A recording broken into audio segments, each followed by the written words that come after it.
Hello everyone, this is Just a Dad. In this video, I'm going to show you how I fixed my BISSELL little green spot cleaner. But what I'm also going to do is, I'm going to show you the part number and all of the O-rings. So if you've got water leaks, no power, bad water pump, I'm going to show you how to disassemble the entire thing. It's super simple. Anybody can do it. But I'm going to show you all the possibilities of where a possible water leak could be. The only tools you're going to need are a long number 2 Phillips bit, and a straight slot, and a number 1 Phillips. I bought this one $20 off of eBay because it was broken and it said sold as is. It didn't come with the tanks, so it looks like they took everything off that was reusable. Okay, so this has to be one of the simplest machines to take apart. Now make sure you leave this unplugged for the duration. So the problem with mine was, with it plugged in, I would turn it on and nothing would happen, nothing. So let's take this cover off. It's very simple. So underneath the tanks, there's these 2 screws on each side. Now they're Phillips screws, and I did need a long bit to get these 2 off, but take all 4 of the screws off. Now this will simply lift off. Now my problem was immediately, one of the wires had fell off the switch. So up in this lid, that's the main power switch, and both of these should just slide on. It doesn't matter which one goes where, but these should slide on, and for some reason one of these had fell off. Now it was a little loose. Now, what I do recommend, if it is a little bit loose, you're going to want to, these are called fast-ons, you're going to want to just kind of squeeze those a little bit, just so it gives it a little bit more friction. Again, there's 2 of these, and it goes on each side of the switch. And you can check the switch with an ohm meter. Here I've got the ohm meter on, and as soon as I turn it on, I have continuity. So I know the switch is good. Now, again, I don't know if this was a manufacturing flaw. I don't know if vibration caused it to come off. Those should not come off under normal circumstances. Now, if your switch is bad, it looks like that switch can be replaced. So you just squeeze these tabs and it'll come out this way. Okay, so here it's the Rocktech switch, 5021, 8 amps, 240 volts. Look like the part number is RT-SO2. Does have some other wording on it, 15 amps, 125 volts AC. Now these things should just slide right on there. They might be a little hard, but they should slide on there and not pull off. Same with both of them. Yeah, see this one's definitely loose. That's what the problem was. This one is extremely loose, so I really do have to just pinch those down a little bit. And now when I slide it on, it should be on there really good. Yeah, now it's on there. I can feel that it's nice and tight. So it looks like we've got a motor. Looks like we got something here. We got another motor here. This looks like the solution motor. It's going to send solution out this hose. You know, if you have a problem, taking this cover off is super easy. You might just have like a hose that came off. This hose could come off. This is kind of hard plastic, and so all of this is kind of hard plastic. Let's go ahead and take this off and see what it looks like. Okay, so there's kind of a hidden screw here, but there are 3. 2 here and 1 there. So that just pops off. It looks like some kind of, it's a suction pump of some sort that's going to turn and rotate. So yeah, that's what's going to draw the water out of the carpet. It's going to suck from there into there.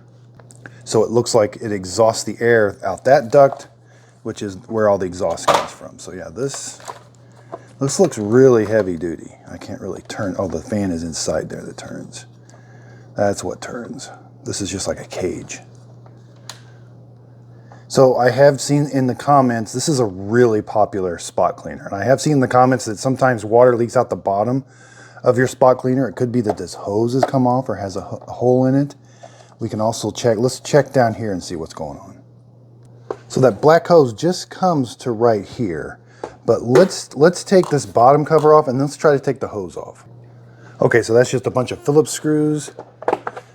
I will say, this is one of the easiest ones to work on. Okay, so we do have another hose. This is where the solution tank goes, right here. I could see where that could possibly come off, cause you some problems. It goes right to the pump. Not much else going on here. This is the suction for the dirty water. Now, taking this part off is proven to be pretty difficult. There looks like a pin here and here. Let's try to get it off. Okay, so pushing these pins in, they don't seem like they're going in much, but if you push it in and then kind of take a straight slot and then do that, it is starting to come out. So what I did is I pushed on the pin and put a big straight slot right in there and then twisted it, and that forced it to come out.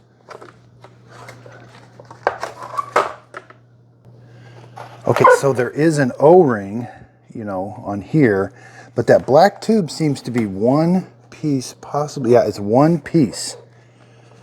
It goes through this little opening, it goes all the way to the pump. I mean, it could get a hole in it. It doesn't feel super thick, so it could get a hole in it. Okay, so there's an O-ring here and here, so let's take this off. Just a Phillips screw. So that is a one-piece tubing that goes all the way to this trigger. And then there's another little piece of tubing there, so you could have leaks all along this way. But it is so easy to work on. I am super impressed with this. Let's take the bottom of the solution tank off here. Whoops, wrong way. Because there isn't, I don't really see an O-ring. Let's go check on one that actually works.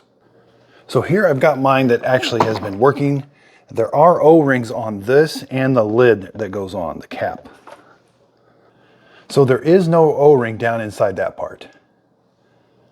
Now let's look at the dirty water tank.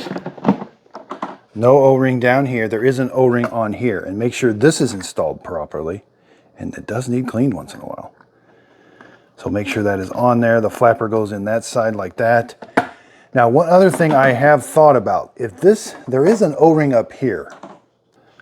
You know, if this doesn't go down, you're not going to have any suction in the hose, and you're going to lose suction. So say, you know, that is got like an over center that knocks it down, but say that somehow that, you know, it's not closing and it's kind of coming up loose a little bit, you could lose suction just from this part right here. And again, that's an O-ring, and it should go down tight against that.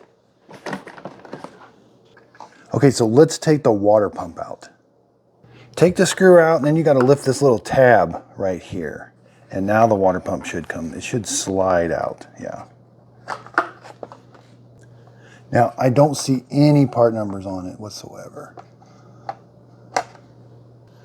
Okay, I took these two little screws. Looks like that's the impeller. That's the actual motor. And this is the actual water pump.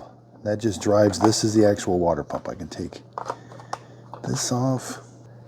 It's a little hard to get off, but I could take this off. This is all glued together, so I cannot get in there and do anything to the water pump. Again, here's the motor. That's just the shaft. Okay, so I took those two screws out. Oh, there is some part numbers here. Looks like a part number 30603-1 313-651C01. And it calls it the V motor, 12 volts DC. So that must be what this is. This takes 110 volts AC, turns it into DC, like a little rectifier there. So trying to take this apart, this, you know, doesn't really want to come off. Okay, so I forgot one O-ring, and in this is for the suction. There is an O-ring down in here, so if you are getting some water that's leaking down here, possibly could be this O-ring. It looks like it's pretty well secured, but it could be that O-ring also. So I bet you can find quite a few of these parts online. I don't know exactly where, but on the Hoover spot cleaner, I was able to find the power switch relatively easy. And what you'll find is, if something commonly fails on these and people search the internet for it, somebody usually supplies the part because they sell. This is probably the #1 selling carpet spot cleaner. Now, I went over some of the things I thought could fail. I think water leaks is probably the #1 thing, and I hope I found all of the O-rings and all the possibilities. If there's something else on yours that is broke, leave it in the comments down below. I'm going to keep this. I can grab it out of my storage closet, look at it and say, okay, I think maybe it's this or that, or try to come up with a part number. But very easy to take apart. This is super impressive how easy this is. Again, leave in the comments down below if there's something that's wrong with yours and you want me to look into it. Again, if you could give my video a thumbs up, that helps my YouTube channel. The purpose of my videos, I want to help people, so I hope this video helps people. Again, if you could, please like and subscribe, and thanks for watching.